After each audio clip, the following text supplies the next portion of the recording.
So in the forenoon session of September 2020 JEE Mains question paper, there was only one question from dimension analysis, which is given as I have shown.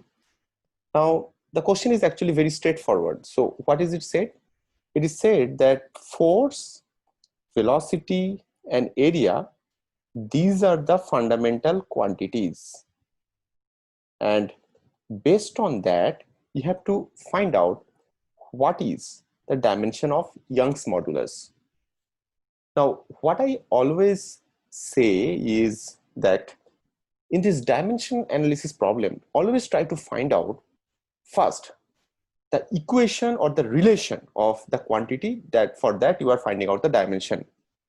We know that Young's modulus is equal to stress by strain. Straight away, write this, okay? Now, what is stress? Stress is force by area, and what is strain?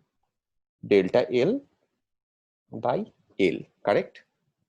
See, this equation itself gives an indication that this problem is actually very, very simple.